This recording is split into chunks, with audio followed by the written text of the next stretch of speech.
Senang sekali Tuhan jumpakan kita di gerakan membaca Alkitab ini. Jadikanlah membaca firman sebagai kebutuhan mendesak dalam hidup ini. Sebab firman adalah kekuatan Allah yang menyelamatkan setiap orang yang percaya kepadanya. Kita akan membaca. Sebelum membaca mari berdoa. Ya Bapa, tuntunlah hamba-Mu dengan kuasa Roh Kudus-Mu untuk membacakan firman-Mu. Dan semua yang mengikuti bacaan firman dari Alkitab ini, biar Roh Kudus yang bukakan pikiran, hati, supaya menemukan kebenaran-Mu dan melakukan itu di hidup ini. Ke dalam kuasa-Mu ya Allah Roh Kudus hamba serahkan. Dalam nama Tuhan Yesus. Haleluya. Amin. Kita ada di hari ke-89. Dan di hari ke-89 ini kita akan membaca dari 1 Samuel pasal 29 sampai pasal 31. Begini firman Tuhan dikatakan. Orang Filistin mengumpulkan segala tentara mereka ke Afek, sedang orang Israel berkemah dekat mata air yang di Yisrael. Maka ketika raja-raja kota orang Filistin berjalan lewat dalam pasukan-pasukan 100 dan 1000, dan ketika juga Daud beserta orang-orangnya berjalan lewat di belakangnya bersama-sama dengan Akis, berkatalah para panglima orang Filistin itu, apa gunanya orang-orang Ibrani ini? Jawab Akis kepada para panglima orang Filistin itu, bukankah dia itu Daud hamba Saul, raja Israel, yang sudah 1-2 tahun bersama-sama dengan aku, tanpa ku dapati sesuatu pun kesalahan padanya sejak saat ia membelot sampai hari ini? Tetapi para panglima orang Filistin itu menjadi marah kepadanya serta berkata kepadanya, suruhlah orang itu pulang supaya ia kembali ke tempat yang kau tunjukkan kepadanya, dan janganlah ia pergi berperang bersama-sama dengan kita, supaya jangan ia menjadi lawan kita dalam peperangan. Sebab dengan apakah orang ini dapat menyukakan hati tuannya, kecuali dengan memberi kepala-kepala orang-orang ini? Bukankah dia ini Daud yang dinyanyikan orang secara berbalas-balasan sambil menari-nari? Demikian Saul mengalahkan beribu-ribu musuh, tetapi Daud berlaksa-laksa. Lalu Akis memanggil Daud dan berkata kepadanya, demi Tuhan yang hidup, engkau ini orang jujur, dan aku memandang baik jika engkau keluar masuk bersama-sama dengan aku dalam tentara, sebab aku tidak mendapati sesuatu kejahatan padamu sejak saat engkau datang kepadaku sampai hari ini, tetapi engkau ini tidak disukai oleh raja-raja kota. Sebab itu pulanglah, pergilah dengan selamat, dan jangan lakukan apa yang jahat di mata raja-raja kota orang Filistin itu. Tetapi Daud berkata kepada Akis, apa yang telah ku perbuat, dan kesalahan apa yang kau dapati pada hamba-Mu ini? Sejak saat aku menjadi hamba kepadamu sampai hari ini, sehingga aku tidak boleh ikut pergi berperang melawan musuh tuanku raja. Lalu Akis menjawab Daud, aku tahu engkau ini memang kusukai seperti utusan Allah.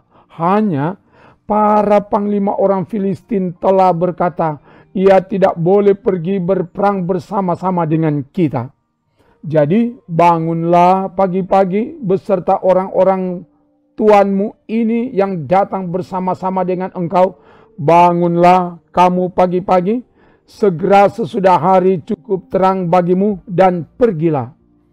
Lalu bangunlah Daud dan orang-orangnya pagi-pagi untuk berjalan pulang ke negeri orang Filistin. Sedang orang Filistin itu bergerak maju ke Yisrael.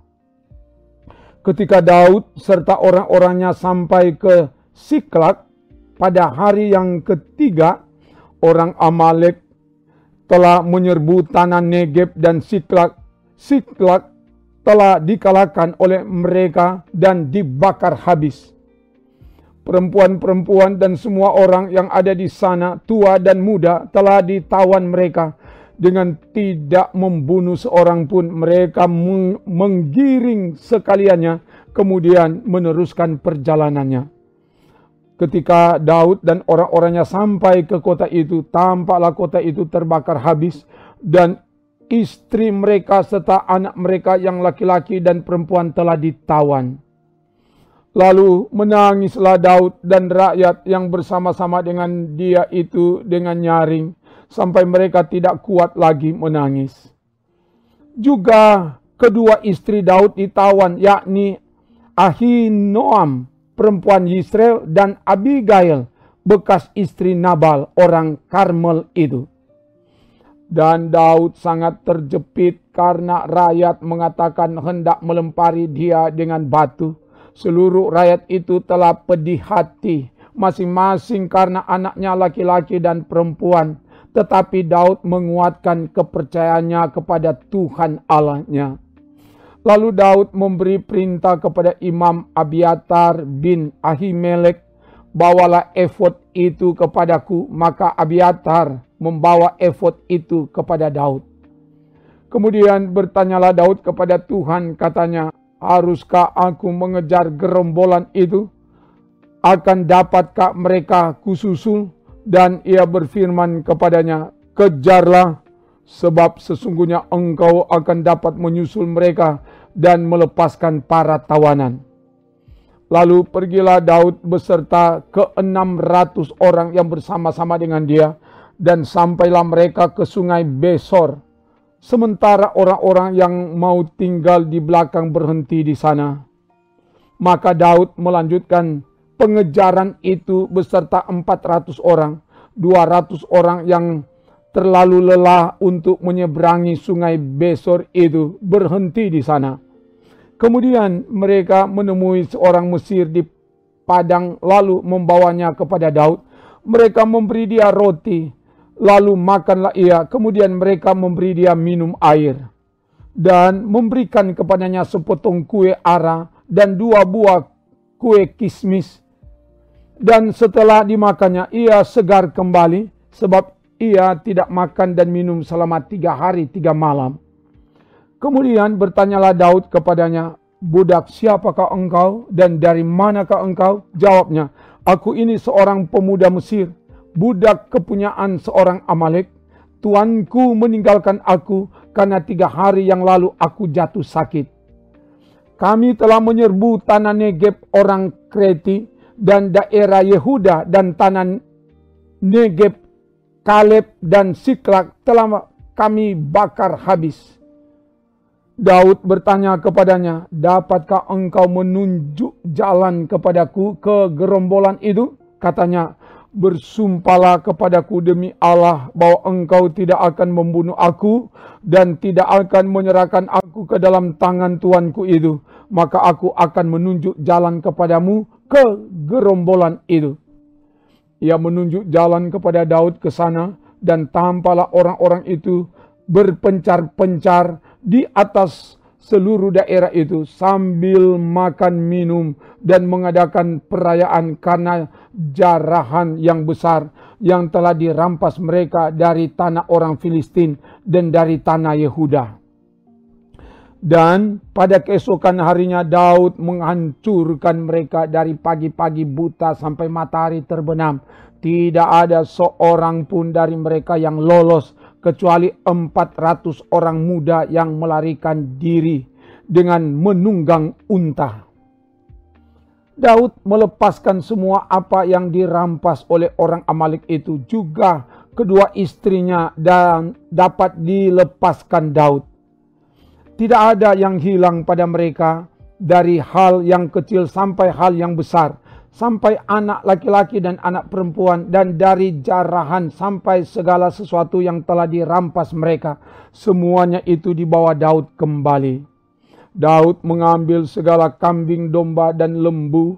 Semuanya itu digiring mereka di hadapannya, serta berkata, inilah jarahan Daud.